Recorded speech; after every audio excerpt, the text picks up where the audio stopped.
সনাতনী প্রতিবাদী সাধু চিন্ময় কৃষ্ণ দাস সহ সমস্ত সাধুদের নিঃশর্ত মুক্তি ও বাংলাদেশে সংখ্যালঘু হিন্দুদের উপর অত্যাচারের প্রতিবাদে শহর কলকাতার বুকে বড় মিছিল করল সনাতনী সন্ত সমাজ।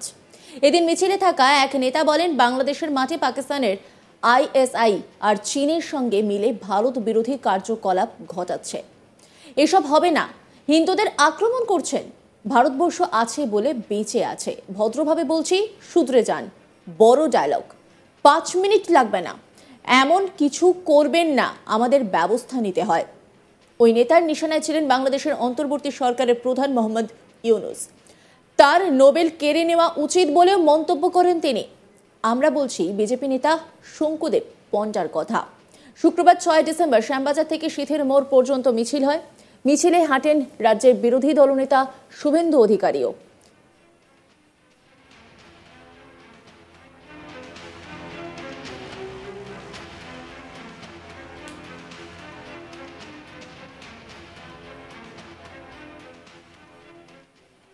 শঙ্কুদেব পণ্ডা তিনি কি বলেছেন শোনাবো আপনাদের।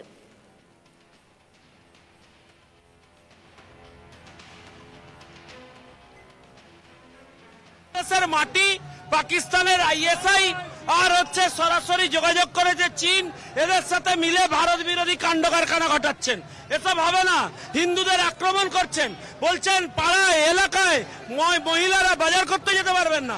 কি ভেবেছেন কি বাংলাদেশ স্বাধীন হয়েছে ভারতের প্রায় 20,000 লোক মারা গেছে বলে, আজকে হাজার হাজার মানুষ এফেক্টেড হয়েছে বলে, ভারতবর্ষ ছিল বলে আপনারা আজকে বেঁচে মরতে আছেন। বড় বড় ডায়লগ, 5 মিনিট লাগবে সব দেখতে।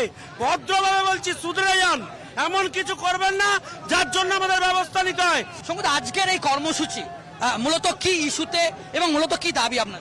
হিন্দু হিন্দু ভাই ভাই, হিন্দু হিন্দু ভাই ভাই, ইউনুসের গালে গালে জুতো মারো তালে তালে, ইউনুসের গালে গালে জুতো মারো তালে তালে, হিন্দু হিন্দু ভাই ভাই, বলো বলো জয় শ্রীরাম, জয় শ্রীরাম। শুনুন, বাংলাদেশের মাটি পাকিস্তানের আইএসআই আর হচ্ছে সরাসরি যোগাযোগ করে যে চীন, এদের সাথে মিলে ভারত বিরোধী কাণ্ড কারখানা ঘটাচ্ছেন। এসব হবে না, হিন্দুদের আক্রমণ করছেন। বলছেন পাড়ায় এলাকায় মহিলারা বাজার করতে যেতে পারবেন না। কি ভেবেছেন কি বাংলাদেশ স্বাধীন হয়েছে ভারতের প্রায় 20,000 লোক মারা গেছে বলে, আজকে হাজার হাজার মানুষ এফেক্টেড হয়েছে বলে, ভারতবর্ষ ছিল বলে আপনারা আজকে বেঁচে মরতে আছেন। বড় বড় ডায়লগ, 5 মিনিট লাগবে সব দেখতে। ভদ্রভাবে বলছি, শুধরে যান, এমন কিছু করবেন না যার জন্য আমাদের ব্যবস্থা নিতে হয়। এই ইউনুসের নোবেল প্রাইজ কেড়ে নেওয়া উচিত। You have no right. এই ধরনের লোক যিনি এত মানুষ খুনের জন্য দায়ী, যিনি আমাদের প্রভুদের আটক করে রাখেন জেলের মধ্যে, ওর বিরুদ্ধে কেন অ্যাকশন হবে না? কেন আন্তর্জাতিক কোর্টে আমরা যাবো তার প্রস্তুতি নিচ্ছি আমরা। বাংলাদেশ থেকে বেঁচে দেওয়ার ছক কষেছে, পাকিস্তানের আইএসআই হাতে বেঁচে দেবে বলে ছক কষেছে। হবে না এসব। আমরা দেখলাম যে ধর্মতলাতেও এরকম একটা বড় প্রতিবাদ কর্মসূচি, তারপর আজকে দেখছি একটা ব্যাপক সাধারণ মানুষ তারাও কিন্তু সনাতনীরা রাস্তায় দেখা যাচ্ছে। কি বার্তা দিতে যায়? আরে ভাই, ওখানকার ইউনিউস আর এখানকার Mamata Banerjee, there is no differences. এখানে আমরাও দেখছি একই কাণ্ড। দুর্গাপুজো করতে হলে আমাদের অনুমতি নিতে যেতে হচ্ছে কোর্টের মধ্যে, এবং এখানকার সরকারের আরো পজিটিভ পদক্ষেপ নেওয়া উচিত। মনে রাখবেন, টালিগঞ্জের হচ্ছে কলোনি থেকে উত্তরবঙ্গের কলোনি পর্যন্ত সমস্ত জায়গায় শিকড় ছিন্ন বাংলাদেশি মানুষরা আছে। সে ভারত বদলেছে, যে ভারতে এক সময় মানুষকে শিকড় ছিন্ন হয়ে এখানে আসতে হয়েছিল। এখনকার ভারত যেখানকার হিন্দু সেখানে তাদের ক্ষমতাসীন করবে। এখনকার ভারত আমাদের হিন্দু ভাই বোন যারা বাংলাদেশে আছে তাদের পাশে ছিল, আছে এবং থাকবে। আমরা শঙ্কুদেব পণ্ডা তার সঙ্গে কথা বলছিলাম। মূলত তারা যে দাবি করছে সেই দাবি, তাদের যেটা বক্তব্য যে অবিলম্বে তারা পরবর্তী সময়ে আরো বড় কর্মসূচিতে তারা যাবে, যে যতক্ষণ না পর্যন্ত যে বাংলাদেশে চিন্ময় প্রভুকে যেভাবে গ্রেপ্তার করা হয়েছে, প্রয়োজনে আন্তর্জাতিক আদালতে যাওয়ারও তারা কিন্তু হুঁশিয়ারি দিচ্ছে। আমরা দেখতে পাচ্ছি যে একটি পোস্টার দেখতে পাচ্ছি, একটা পিপিলিকা তৈরি করা হচ্ছে, পিপিলিকার পাখা গজায় মরিবার তরে। কেন এই ধরনের? পিঁপড়ে সাধারণত পাখা গজায় না। পিঁপড়ে যখন পাখা গজায়, আগের মা ঠাকুমারা বলতো পিপিলিকার পাখা ওঠে মরিবার তরে। বাংলাদেশের ঘনি এসছে সেদিন, লজ্জা করে না? আমার খাবে, আমার পড়বে, আমাকে মেও।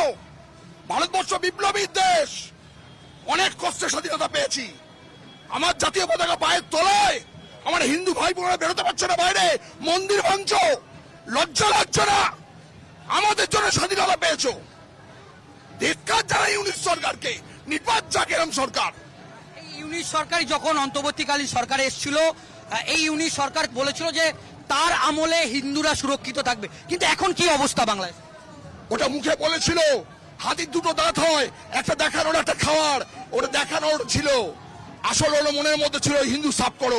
হিন্দু সাফ হবে না, এটা রামের দেশ, মহাপ্রভু রামের দেশ। সেই 6ই ডিসেম্বর ঐতিহাসিক দিন, আমরা ছেড়ে কথা বলবো না। সমস্ত ভারতবাসী রামের জন্য পাগল, তাদের স্বপ্ন পূরণ হয়েছে আজকে অযোধ্যার মন্দিরে।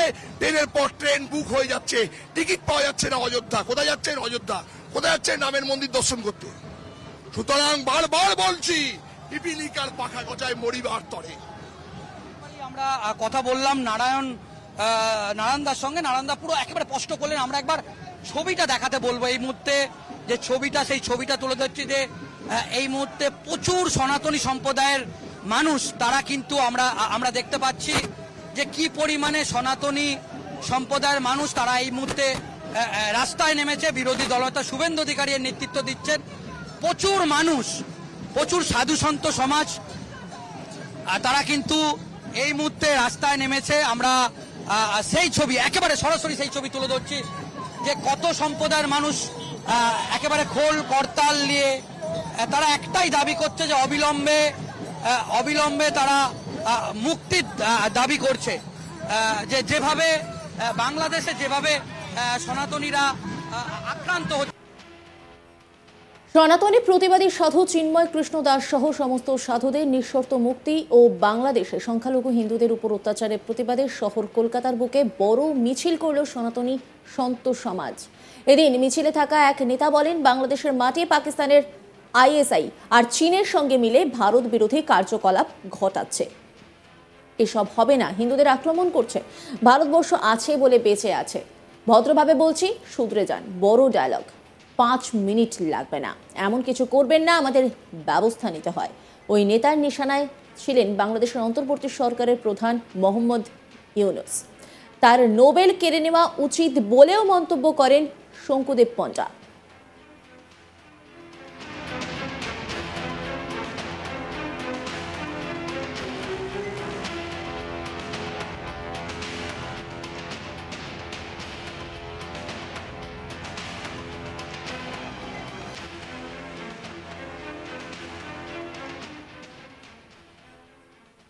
নজর রাখুন আজ তাক বাংলার ইউটিউব স্ট্রিমিংয়ে।